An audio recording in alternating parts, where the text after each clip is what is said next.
Yeah, why don't you start by telling us who you are, where you are, and what you do? My name is Caroline Schaeffer. I'm a podcast producer and I'm based in Austin, Texas. I've been producing podcasts and videos and short films for around 4 or 5 years now. And I kind of got into it just because I love videos, I love movies, I love film, and podcasts also seem just like a fun avenue for me to kind of experiment with my creativity in. Yeah, so you just, like me, you are kind of infatuated with stories. Yeah, I've always been, ever since I was little, I've been kind of a storyteller. I used to be writing little stories, and then obviously as a kid, I would take my dad's video camera and make up movies and stories like that. I went to school for creative writing, and then I got a master's degree in screenwriting and video production. So Hmm. I've always just found it's easier for me to kind of express myself through telling people stories that I've kind of crafted and created rather than just speaking to people almost. Yeah, yeah. I wish I'd known about your master's in screenwriting because that would have made it easier for me to give you feedback. I could use some of that language, right? Oh Which I yeah, was, but I I thought I might have I mentioned think that, you but picked it up, right? I mean, we didn't have too much trouble understanding each other. I just felt like I was particularly inarticulate on that call, and if I could have fallen back to, Sid Field shorthand, I would have. no, I think like I love screenwriting, but I also do it in my own way. So Mhm.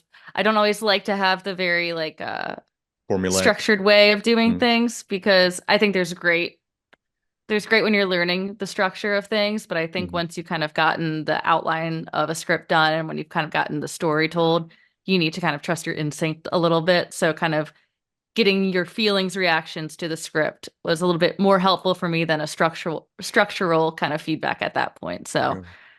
I may have buried Good. the lead on purpose.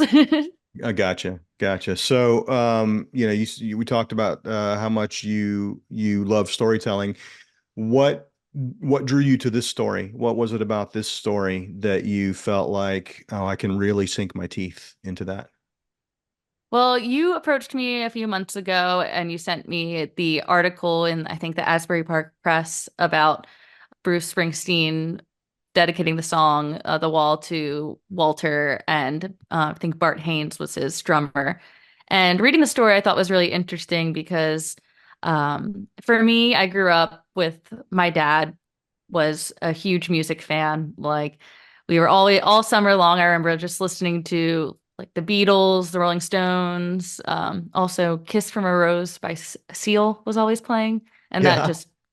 that defined summer for me for some reason as a kid. Yeah. But Okay. my dad loved music, and I just remember growing up with him in car rides. He would like we'd be playing a Beatles song like Revolution or something, and he would be telling me the history behind the song and how like it came about during times of turmoil and all the times of war and political strife.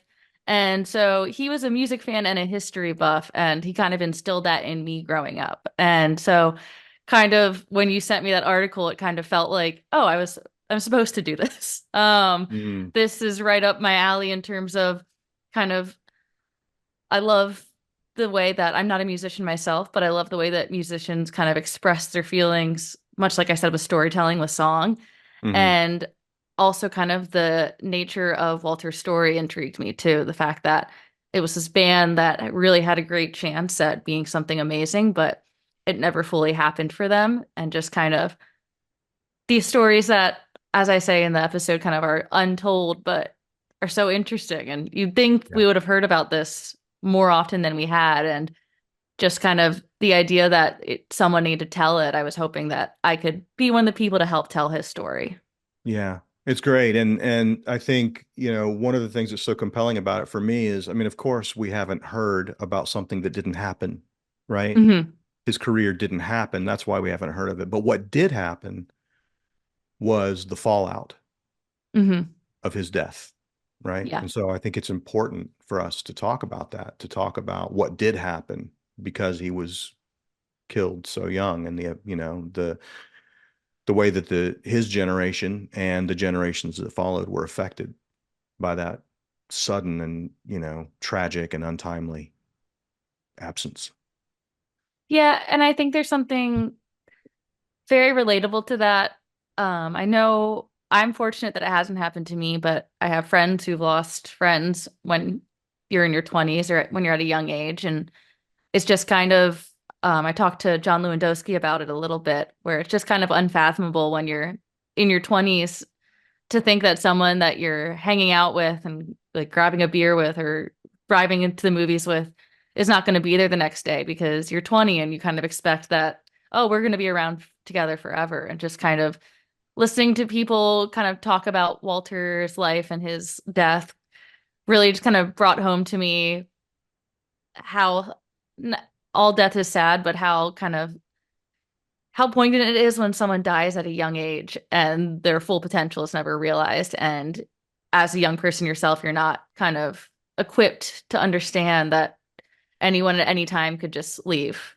And I think that was just something really powerful that I got from talking to John and Norm in particular was kind of just them being in their 20s when it happened and just kind of having to grapple with losing someone that they didn't expect to lose. Yeah. Yeah. I mean, just listening to, the interviews that you did with those guys, it seems like they felt like they were strapped to a rocket ship and then it just disintegrated. Just suddenly it was just not there. Yeah, it just the kind of the reverberations of losing Walter, I could just it, all these years later, you could still feel that they cared deeply about him. And obviously, over time, like wounds like this, they become less strong in your everyday life. But just talking about it again, you could hear how much it still impacted them and how much just kind of the whole situation of losing the frontman of their band and also losing more importantly their friend really just affected kind of the rest of their lives to some degree. And I think that was a really difficult part of the interviews for me was talking to them about something so personal to them, but also a really beautiful part was kind of just hearing how much that person, Walter, meant to them. Mm. Were there any surprises for you along the way? What was the biggest surprise for you as you dug in to Walter's story? I think I don't know if it counts necessarily as a surprise, but I think the nicest thing that happened during all the interviews was that I think every single person I talked to had the same stories, or at least the same recollections of Walter, like Mm. from John to Norman to his Brian and David talking about what they'd heard of their father.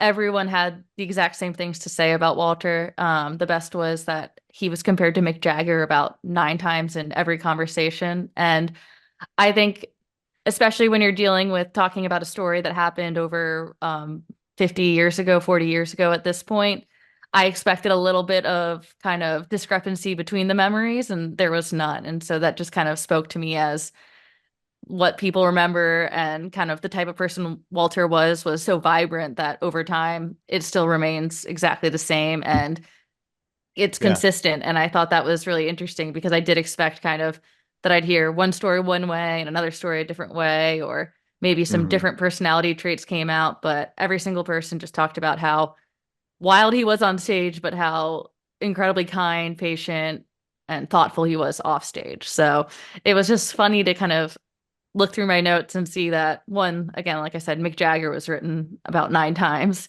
and Hmm. two, that everyone felt the same way about Walter. And I think that's a testament to what type of person he was. Yeah, I mean, when everybody's memories are so consistent and so vivid 50 years later, that's the definition of indelible. Exactly. And that was just kind of a nice surprise for me doing the story was just that I didn't have to retract any research. So Right, right. Or just reconcile different points of view. exactly. Yeah, yeah. So I mean, do you have any thoughts on what you hope listeners will think or do after they've heard Walter's story? I hope people go and kind of I think I've listened to a few of the Motif songs right now. Molly is on YouTube, and I think the other one is If I Gave You Love is on YouTube.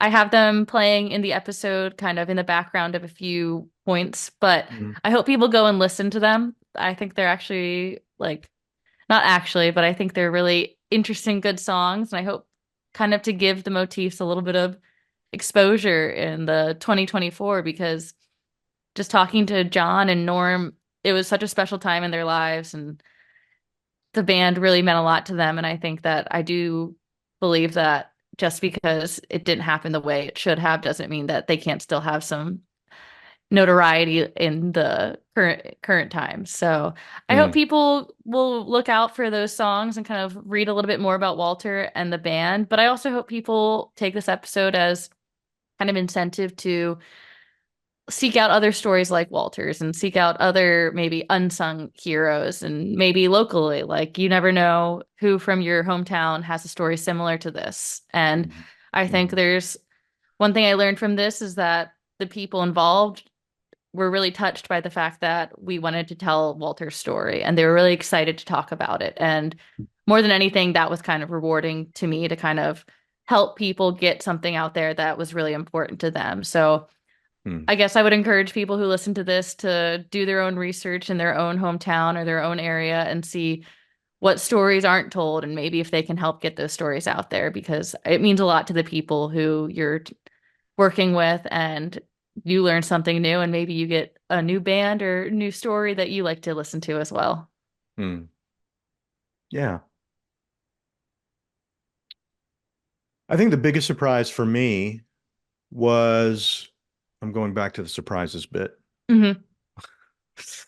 The biggest surprise for me was I knew about the song "The Wall," and I Hmm. knew that Springsteen would mention Walter uh, when he's about to play that song. I didn't know about the Broadway show.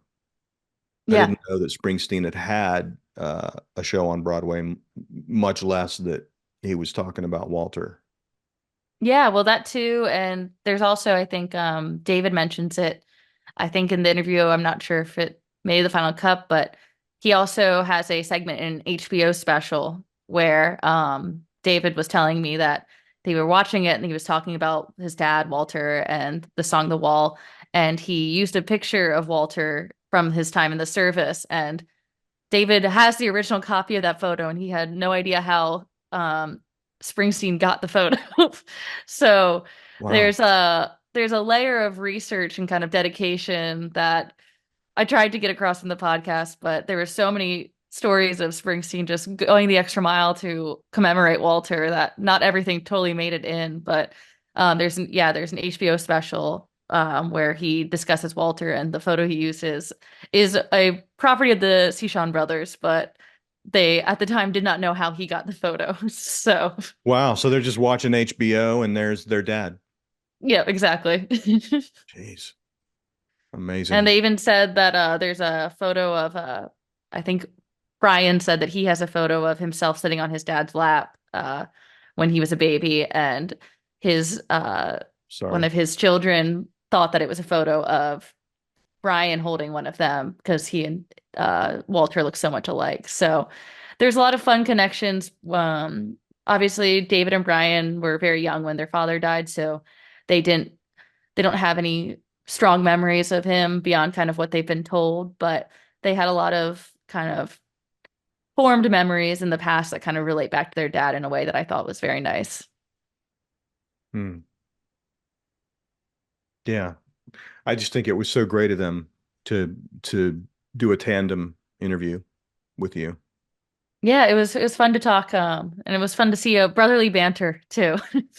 Yeah. There's a there's a few more disagreements in their conversation than others, but it was mostly like, "Oh no, you didn't bully me. Like I bullied you." Things like that. Right. So, Right. but you got the camaraderie of brothers, and you kind of got to see their relationship. I think having them talk together, and it was kind of nice to bounce the ideas off each other with them and kind of have a real conversation about kind of what they've learned over the years and kind of what that impact has had on them and kind of have them support each other through that. So I'm really glad that they were able to talk to me at the same time. Hmm. Anything else that we haven't covered that you think is important to mention? Let me think.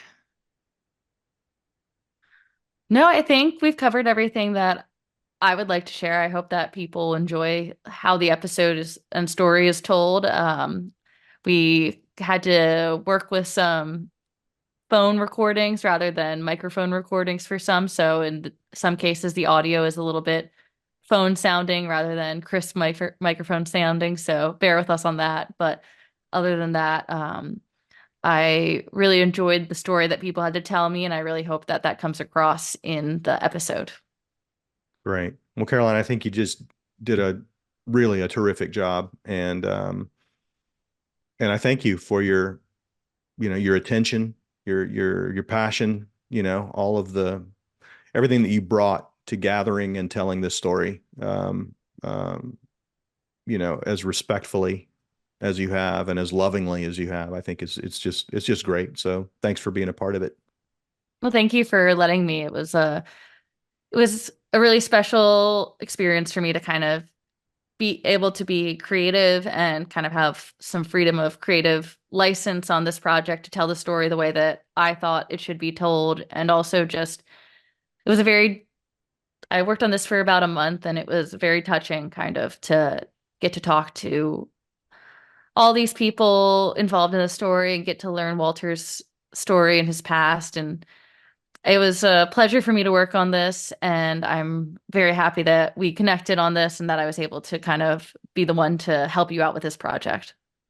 Yeah, me too. Yeah, yeah, but I hope we can do more together in the future. I'd love to. Yeah. I mean, I don't think they'll all be as there's not always going to be a Bruce Springsteen involved, right? Connection. But these stories are amazing, and I think once you develop an appetite for them, you already have the sensibility for them, right? So hmm I think the more you get familiar with talking to Vietnam veterans, hmm um, you know, the more I will seek you out.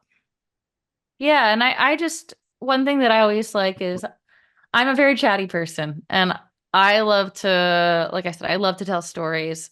And I recognize that not everyone is as chatty as I am, but I do think to some element everyone has a story that they want to be told, and everyone has kind of something about them that's worth knowing. Mhm. And I really enjoy kind of being the person to shed light on those stories and to kind of bring about a conversation about those people. So I'm always happy to kind of sit down with someone and hear what they have to say because everyone's life is important to them and the people around them. And just because they're not Bruce Springsteen, or just because you don't know their story doesn't mean that it's not remarkable or it's not touching or it's not powerful. And so I think the more stories of those that we can find and the more stories of those that we can tell, we can show people and humanize people in a way that sometimes just gets pushed to the wayside.